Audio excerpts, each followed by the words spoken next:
ইরানের সীমান্তে কালো পতাকা উঠেছে, আর মুসলিম বিশ্বজুড়ে একটাই প্রশ্ন ঘুরছে, এটা কি সেই পতাকা 1400 বছর আগে যে পতাকার কথা বলা হয়েছিল, যেটা দেখলে বুঝতে হবে সময় শেষ হয়ে আসছে। এমন একটি দেশ যার কথা স্বয়ং রাসূলুল্লাহ সাল্লাল্লাহু আলাইহি ওয়াসাল্লাম বলে গেছেন 1400 বছর আগে। তিনি বলেছিলেন, ঈমান যদি সুরাইয়া তারকায়ও চলে যায়, পারস্যের মানুষ সেখান থেকেও তা ছিনিয়ে আনবে। সেই দেশেরই একটি শহরের 70,000 মানুষ হবে দাজ্জালের অনুসারী, আর সেই দেশ থেকেই বেরোবে কালো পতাকাবাহী এক বাহিনী, যাদের কেউ ঠেকাতে পারবে না। সেই দেশটার নাম ইরান। 85 মিলিয়ন মানুষের একটা দেশ, যেখানে 99 ভাগেরও বেশি মানুষ মুসলমান, যে দেশ নিজেকে ইসলামী প্রজাতন্ত্র ঘোষণা দিয়ে রেখেছে। তেল আর গ্যাসের বিশাল ভাণ্ডার যার মাটির নিচে, ক্ষেপণাস্ত্র আর সামরিক প্রযুক্তিতে যে দেশ আজ বিশ্বকে চমকে দিচ্ছে। আর এখন সেই দেশের সীমান্তে উঠেছে কালো পতাকা। কাকতলীয় নাকি রাসূলুল্লাহ সাল্লাল্লাহু আলাইহি ওয়াসাল্লামের ভবিষ্যৎবাণী এখন সত্যি হচ্ছে আমাদের চোখের সামনে? আল্লাহর রাসূল ইরান নিয়ে যা বলে গেছেন, তা জানলে আপনি স্তব্ধ হয়ে যাবেন। পুরো ভিডিওটা শেষ পর্যন্ত দেখুন, কারণ শেষে এমন একটা তথ্য আছে যেটা আপনি হয়তো কখনো শোনেননি। কিন্তু শুরু করার আগে একটা কথা পরিষ্কার করে নেওয়া দরকার। ইসলামের জাতি বা বর্ণের কোনো ভেদাভেদ নেই। আল্লাহ তাআলা পবিত্র কোরআনে স্পষ্ট করে বলে দিয়েছেন, হে মানব জাতি, আমি তোমাদের একজন পুরুষ ও একজন নারী থেকে সৃষ্টি করেছি, তোমাদের বিভিন্ন জাতি ও গোষ্ঠীতে ভাগ করেছি, যাতে তোমরা পরস্পরকে চিনতে পারো। তোমাদের মধ্যে আল্লাহর কাছে সেই ব্যক্তি সবচেয়ে সম্মানিত, যে সবচেয়ে বেশি আল্লাহকে ভয় করে। সূরা হুজরাত আয়াত 13। তাকওয়াই একমাত্র মাপকাঠি। আরব হোক কিংবা অনারব, সাদা হোক কিংবা কালো, আল্লাহর দরবারে শ্রেষ্ঠত্বের ভিত্তি শুধুই তাকওয়া। এবার আসুন ইতিহাসের বাদায় ফিরে যাই। 657 খ্রিস্টাব্দ, ইসলামের ইতিহাসে এক কঠিন সময়। সিফফিনের ময়দানে দুই দল মুসলমান মুখোমুখি, একদিকে আলী রাদিয়াল্লাহু আনহু, অন্যদিকে মুয়াবিয়া রাদিয়াল্লাহু আনহু। এই যুদ্ধের কথা আল্লাহর রসুল আগেই ইঙ্গিত করে গিয়েছিলেন। তিনি বলেছিলেন, এমন ফিতনা আসবে যখন বসে থাকা মানুষ দাঁড়ানো মানুষের চেয়ে ভালো অবস্থায় থাকবে। সহিহ বুখারী। সিফফিন ছিল সেই ফিতনারই একটা ভয়াবহ অধ্যায়। কিন্তু এই যুদ্ধে একটা বিষয় লক্ষণীয়, ইরান থেকে আসা মুসলিমরা, বিশেষ করে সালমান ফার্সি রাদিয়াল্লাহু আনহুর শিক্ষায় অনুপ্রাণিত যারা, তারা আলী রাদিয়াল্লাহু আনহুর পাশে দাঁড়িয়েছিল। আবু হুরায়রা রাদিয়াল্লাহু আনহু বর্ণনা করেন, আমরা একদিন নবী করিম সাল্লাল্লাহু আলাইহি ওয়াসাল্লামের কাছে বসেছিলাম। সেই মুহূর্তে সূরা জুমা অবতীর্ণ হল। তিনি তেলাওয়াত করলেন সেই আয়াত, এবং তাদের মধ্য থেকে অন্যদের জন্যেও, যারা এখনও তাদের সাথে মিলিত হয়নি। আমি জিজ্ঞেস করলাম, ইয়া রাসূলাল্লাহ, এই অন্যরা কারা? তিনি চুপ রইলেন। আমি আবার জিজ্ঞেস করলাম, তিনি চুপ রইলেন। তৃতীয়বার জিজ্ঞেস করলাম। সেই মজলিসে সালমান ফার্সি রাদিয়াল্লাহু আনহু উপস্থিত ছিলেন।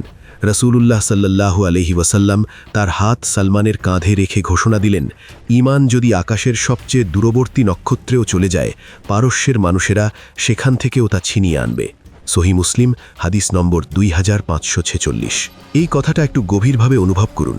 রাসূলুল্লাহ সাল্লাল্লাহু আলাইহি ওয়াসাল্লাম নিজের পবিত্র হাত একজন ইরানি সাহাবীর কাঁধে রেখে ঘোষণা দিচ্ছেন, পারস্যের মানুষেরা ঈমানের ব্যাপারে এতটাই আগ্রহী হবে যে ঈমান যদি আকাশের সবচেয়ে দূরবর্তী নক্ষত্রেও চলে যায়, তারা সেখান থেকেও তা ছিনিয়ে আনবে। ইমাম কুরতুবী রহমাতুল্লাহি আলাইহি এই হাদিসের ব্যাখ্যায় বলেছেন, এটি পারস্য জাতির বিশেষ সম্মানের সুস্পষ্ট প্রমাণ। নবীজি আগেই জানিয়ে দিয়েছিলেন, এই জাতি ইসলামী জ্ঞানের শীর্ষে পৌঁছাবে। আর সত্যিই কি তা হয়নি?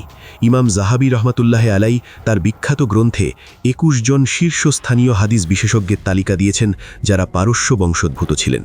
ইমাম বুহারী হাদিস শাস্ত্রের সবচেয়ে নির্ভরযোগ্য গ্রন্থের সংকলক। ইমাম মুসলিম, ইমাম তিরমিজি, ইমাম আবু দাউদ, ইমাম নাসাই, ইমাম ইবনে মাজা, এরা প্রত্যেকেই পারস্য অঞ্চলের সন্তান। ফিক শাস্ত্রের ইমাম আবু হানিফা রহমতুল্লাহ আলাইহিও ছিলেন পারস্য বংশোদ্ভূত। বিজ্ঞান আর দর্শনের জগতে ইবনে সিনা, আল ফারাবি, আল বিরুনি, আল খাওয়ারিজমি, এরা সবাই পারস্য অঞ্চলের মানুষ। ইমাম সুয়ুতি রহমতুল্লাহ আলাইহি বলেছেন, ইসলামী ইতিহাসের অধিকাংশ মনীষী অনারব বংশোদ্ভূত ছিলেন। এটা রাসূলুল্লাহর সেই ভবিষ্যৎবাণীরই বাস্তবায়ন। সালমান ফার্সি রাদিয়াল্লাহু আনহু ইসলামের ইতিহাসে প্রথম ইরানি মুসলিম। তার জীবনের গল্পটা শুনলে বুকের ভেতরটা নড়ে ওঠে। তিনি ইরানের এক সম্ভ্রান্ত পরিবারে জন্মগ্রহণ করেন, অগ্নি উপাসক পরিবার, কিন্তু তার হৃদয় ছিল সত্যের তৃষ্ণা। সেই তৃষ্ণা তাকে ঘর ছাড়তে বাধ্য করল। প্রথমে সিরিয়া গেলেন, সেখানে খ্রিস্টান পাদ্রীদের কাছে শিখলেন, একজনের কাছ থেকে আরেকজনের কাছে, প্রত্যেকে মৃত্যুর আগে তাকে পরবর্তী জনের কাছে পাঠাতেন। অবশেষে শেষ পাদ্রী বললেন, এমন একজন নবী আসতে যাচ্ছেন যার কিছু নিদর্শন আছে, তুমি আরবে যাও।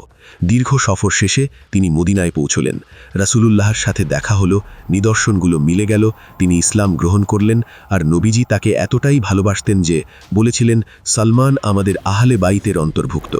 651 খ্রিস্টাব্দে সাসানীয় সাম্রাজ্যের পতন হল, ইরানে ইসলামের বিস্তার শুরু হল। কিন্তু এই পথ মোটেও সহজ ছিল না। উমাইয়া শাসনামলে ইরানিদের সাথে চরম বৈষম্যমূলক আচরণ করা হতো। তাদের বলা হতো মাওয়ালি, অর্থাৎ দ্বিতীয় শ্রেণীর নাগরিক। হাজ্জাজ বিন ইউসুফ তো ফার্সি ভাষায় কথা বলাই নিষিদ্ধ করে দিয়েছিলেন। কিন্তু ইরানিরা ধৈর্য ধরল, তারা ইসলাম গ্রহণ করল পূর্ণ আন্তরিকতায়, তবে নিজেদের ভাষা ও সাংস্কৃতিক পরিচয়ও রক্ষা করল।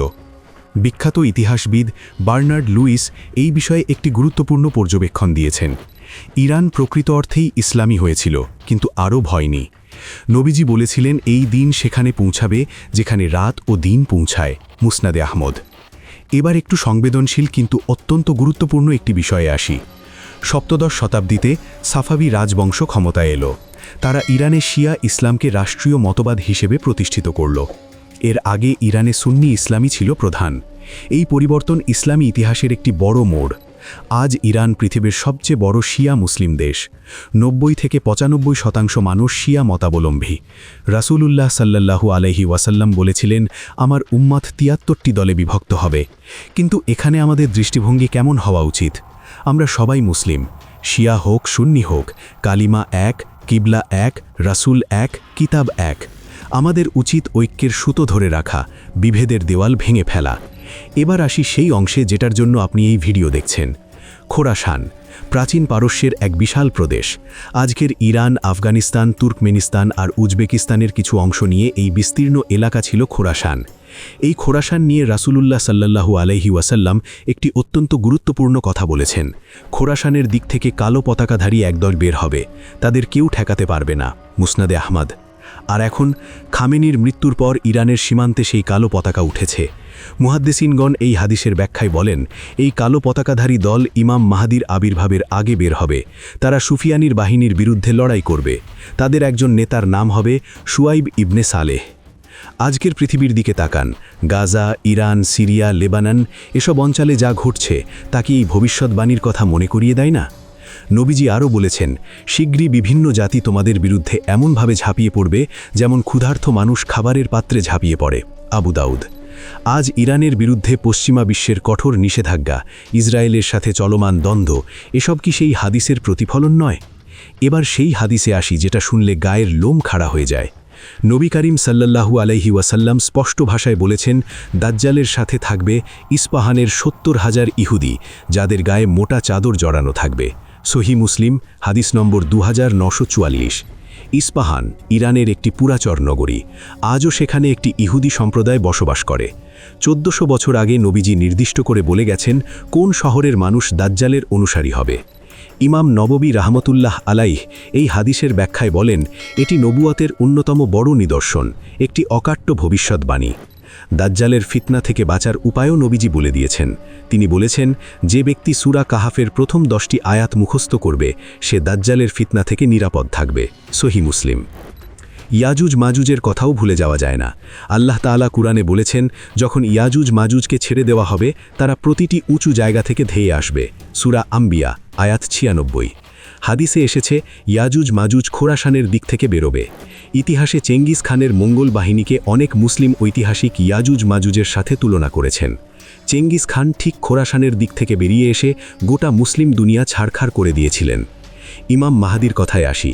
রাসূলুল্লাহ সাল্লাল্লাহু আলাইহি ওয়াসাল্লাম বলেছেন, পৃথিবীর যদি মাত্র একটি দিনও বাকি থাকে, আল্লাহ সেই দিনকে এতটা দীর্ঘ করবেন যতক্ষণ না আমার বংশ থেকে এমন একজনকে পাঠান যার নাম আমার নামের সাথে মিলবে। আবু দাউদ। ইতিহাসবিদরা বলেন, ইমাম মাহদির আবির্ভাবের সময় ইরানের মুসলিমরা অত্যন্ত গুরুত্বপূর্ণ ভূমিকা পালন করবে। এটা শিয়া ও সুন্নি উভয় ঐতিহ্যেই স্বীকৃত। আজ আমরা অনেকগুলো ভবিষ্যৎবাণী নিয়ে কথা বললাম। কিছু ভবিষ্যৎবাণী একদম স্পষ্ট, কিছু রহস্যে ঘেরা, কিছু আজকের পৃথিবীর ঘটনা প্রবাহের সাথে অদ্ভুতভাবে মিলে যাচ্ছে। তবে একটা কথা সবসময় মনে রাখবেন, শেষ জামানার আলামত নিয়ে চিন্তাভাবনা করা দরকার, কিন্তু নির্দিষ্ট তারিখ বা ঘটনা চূড়ান্তভাবে বলে দেওয়া ঠিক নয়। কিয়ামতের জ্ঞান একমাত্র আল্লাহর হাতে। আমাদের দায়িত্ব হলো ঈমানকে মজবুত রাখা, ইবাদতে মনোযোগী হওয়া, সৎ কাজের আদেশ দেওয়া, মুসলিম উম্মার ঐক্য রক্ষা করা। নবী করিম সাল্লাল্লাহু আলাইহি ওয়াসাল্লাম বলেছেন, একজন মুসলিম আরেকজন মুসলিমের ভাই, সে তার উপর জুলুম করে না এবং তাকে বিপদে একা ফেলে রাখে না। সহিহ বুখারী। ইরানের মুসলিমরা আমাদের ভাই, তারা আমাদের পরিবারের অংশ। আমরা তাদের জন্য দোয়া করব, তাদের পাশে দাঁড়াবো, আর দাজ্জালের সেই ভয়ঙ্কর ফিতনা থেকে বাঁচার জন্য আল্লাহর কাছে আশ্রয় চাইব। হে আল্লাহ, আমরা আপনার কাছে কবরের আযাব থেকে, জাহান্নামের শাস্তি থেকে, জীবন ও মৃত্যুর পরীক্ষা থেকে এবং দাজ্জালের ফিতনা থেকে আশ্রয় প্রার্থনা করি। আল্লাহ আমাদের সবাইকে সঠিক পথে প্রতিষ্ঠিত করুন। ইমাম মাহদীর আবির্ভাবের সময় আমাদের সত্যের উপর অটল রাখুন। দাজ্জালের প্রতারণা থেকে আমাদের হেফাজত করুন। আমাদের কবরকে জান্নাতের বাগিচায় পরিণত করুন। আপনি কি মনে করেন? কমেন্ট করে এক্ষুনি জানান। এই সময় মুসলমান হিসেবে আমাদের সবচেয়ে বড় দায়িত্ব এক হওয়া। ইরানের মুসলিমরা আমাদের ভাই, তাদের পাশে দাঁড়ানো এখন ঈমানের পরিচয়। ভিডিওটা শেয়ার করুন, প্রতিটা মুসলমানের কাছে পৌঁছে দিন। আল্লাহ আমাদের এক রাখুন। আমিন।